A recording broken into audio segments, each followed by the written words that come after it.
नमस्कार, आपका स्वागत है हमारे YouTube चैनल शिक्षा सखा पर। आज मैं आपके लिए लेकर आई हूँ कक्षा 7 हिंदी की पाठ्य पुस्तक बाल महाभारत कथा का अध्याय 32। अध्याय का नाम है भीष्म शरशय्या पर। इस वीडियो में हम इस पाठ का सार, प्रश्नाभ्यास और बहुविकल्पीय प्रश्नोत्तर करेंगे। पिछली वीडियो में मैंने आपको अध्याय 31, 7वां, 8वां और 9वां दिन पाठ का सार, प्रश्नाभ्यास और बहुविकल्पीय प्रश्नोत्तर करवाए थे। अगर आप मेरे चैनल पर नए हैं और अभी तक आपने मेरे चैनल को सब्सक्राइब नहीं किया है तो प्लीज़ मेरे चैनल को सब्सक्राइब कर लें और बेल आइकन को ज़रूर दबाएं। मैंने अपने चैनल की प्लेलिस्ट में सब्जेक्ट वाइज लिस्ट डाली हुई है। आप जिस भी सब्जेक्ट के लेसन को देखना चाहते हैं मेरे चैनल की प्लेलिस्ट में जाकर उसे देख सकते हैं। तो चलिए अब हम पाठ की शुरुआत करते हैं। सबसे पहले हम पाठ का सार करेंगे।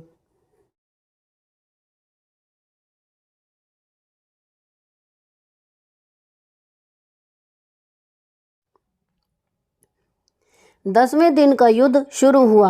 अर्जुन ने शिखंडी को आगे किया। शिखंडी की आड़ में अर्जुन ने भीष्म पर बाण बरसाई। युद्ध में भीष्म पितामह का वक्षस्थल बीध डाला, लेकिन भीष्म पितामह ने शिखंडी के बाणों का जवाब नहीं दिया। उधर अर्जुन ने भीष्म पितामह के मर्म स्थानों पर तीक्ष्ण बाण मारे। भीष्म पितामह ने जो शक्ति अस्त्र अर्जुन पर चलाया उसे अर्जुन ने 3 बाणों से काट गिराया। बाणों ने भीष्म के शरीर को छलनी छलनी कर दिया था। भीष्म रथ से सिर के बल जमीन पर गिर पड़े, लेकिन उनका शरीर भूमि से न लगा। शरीर में लगे हुए बाण एक तरफ से घुसकर दूसरी तरफ निकल गए। भीष्म का शरीर जमीन पर नहीं गिरकर उन तीरों के सहारे ऊपर उठा रहा। भीष्म पितामह ने अर्जुन से कहा, बेटा, मेरे सिर के नीचे कोई सहारा नहीं है, अतः मेरे सिर के नीचे कोई सहारा लगा दो। भीष्म के आदेश सुनकर अर्जुन ने अपने तरकस से 3 तेज बाण निकाले और पितामह का सिर उनकी नोक पर रखकर उनके लिए तकिया बना दिया। तब भीष्म पितामह ने कहा, मेरा शरीर त्याग करने का अभी उचित समय नहीं है, अतः सूर्य भगवान के उत्तरायण होने तक मैं ऐसे ही पड़ा रहूंगा। आप लोगों में जो भी उस समय तक जीवित रहे मुझे आकर देख जाए। इसके बाद पितामह ने अर्जुन से कहा, बेटा, मेरा पूरा शरीर जल रहा है, प्यास भी लगी है, अतः मुझे पानी पिलाओ। अर्जुन ने तुरंत बाण धरती पर बड़े जोर से मारा, जो सीधा पाताल में जा लगा। उसी समय जल का स्रोत फूट निकला। उस अमृत समान मधुर तथा शीतल जल को पीकर भीष्म ने अपनी प्यास बुझाई। जब कर्ण को पता चला कि भीष्म पितामह घायल होकर रण क्षेत्र में पड़े हैं तो वह उनके दर्शन करने के लिए आया। वहां भीष्म पितामह ने कर्ण से कहा, बेटा, तुम राधा के पुत्र नहीं, कुंती के पुत्र हो, सूर्य पुत्र हो। तुम्हारी दानवीरता तथा शूरता से मैं भली भांति परिचित हूँ। तुम पांडवों के सबसे बड़े भाई हो, अतः तुम्हारा कर्तव्य यह है कि तुम पांडवों से मित्रता कर लो। मेरी इच्छा है कि युद्ध में मेरे सेनापति के साथ ही पांडवों के प्रति तुम्हारे बैर भाव का भी आज ही अंत हो जाए। क्षमा करें। भीष्म ने कर्ण की बातों को ध्यान से सुना और कहा, जैसी तुम्हारी इच्छा हो कर्ण। दुर्योधन कर्ण के युद्ध क्षेत्र में आने पर बहुत प्रसन्न था। वह पितामह के जाने का दुख भूल गया। कर्ण से विचार विमर्श के बाद द्रोणाचार्य को सेनापति बनाया गया। द्रोणाचार्य ने 5 दिन तक सेनापति का प्रतिनिधित्व किया। युद्ध में द्रोणाचार्य सात्यकी, भीम, अर्जुन, धृष्टद्युम्न, अभिमन्यु, द्रुपद, काशीराज जैसे सुविख्यात वीरों से अकेले ही भिड़ जाते थे। दुर्योधन आचार्य द्रोण के पास जाकर बोला, युधिष्ठिर को आप जीवित पकड़कर हमारे हवाले कर दें तो अति उत्तम होगा। दुर्योधन जानता था कि युधिष्ठिर की हत्या करने से कोई लाभ नहीं होगा। अगर इसे जीवित पकड़ लिया जाए तो युद्ध स्वतः बंद हो जाएगा। युधिष्ठिर को थोड़ा सा हिस्सा देकर संधि कर लेंगे और फिर जुआ खेलकर उसे दिया हुआ हिस्सा वापस कर लेंगे।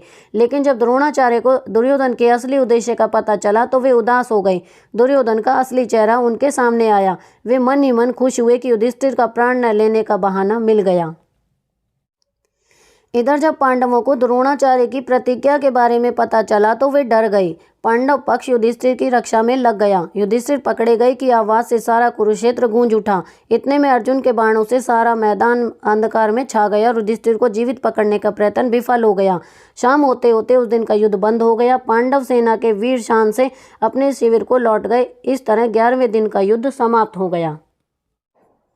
अब हम प्रश्न अभ्यास करेंगे। पहला प्रश्न है, 10वें दिन के युद्ध में अर्जुन ने किसकी आड़ लेकर किस पर तीर बरसाए? उत्तर, अर्जुन ने शिखंडी की आड़ लेकर भीष्म पितामह पर तीर बरसाए। प्रश्न 2, भीष्म ने अर्जुन पर क्या चलाया? उत्तर, भीष्म ने अर्जुन पर शक्ति अस्त्र चलाया।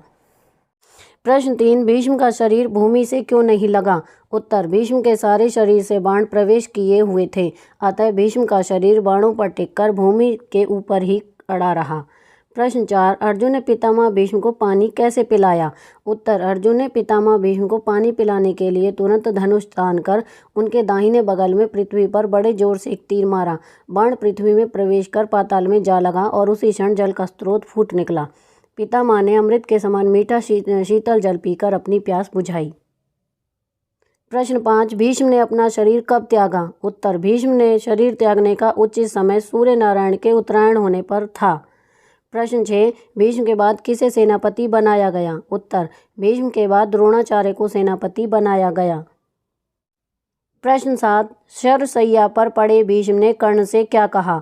उत्तर, शरशैया पर पड़े भीष्म ने कर्ण से कहा, बेटा तुम राधा के पुत्र नहीं कुंती के पुत्र हो, सूर्यपुत्र। वीरता में तुम कृष्ण और अर्जुन की बराबरी हो, तुम पांडवों के बड़े भाई हो। इस कारण तुम्हारा कर्तव्य है कि तुम उनसे मित्रता कर लो। मेरी यही इच्छा है कि युद्ध में मेरे सेनापतित्व के साथ ही पांडवों के प्रति तुम्हारी दुश्मनी का आज अंत हो जाए। प्रश्न 8, 11वें दिन के युद्ध में दुर्योधन ने द्रोणाचार्य से क्या अनुरोध किया?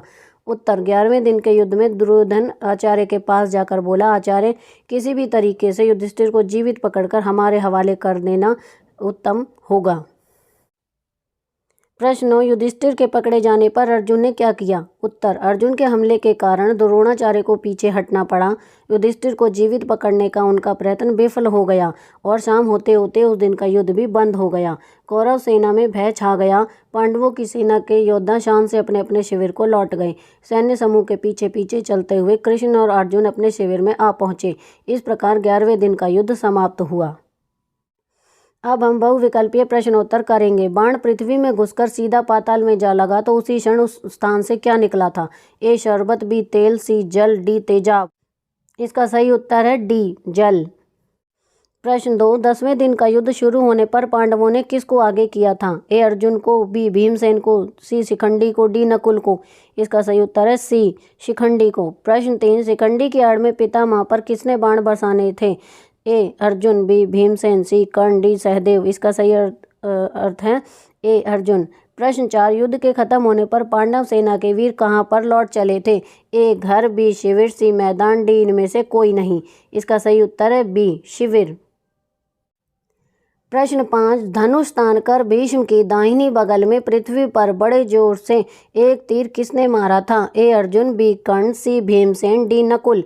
इसका सही उत्तर है ए अर्जुन।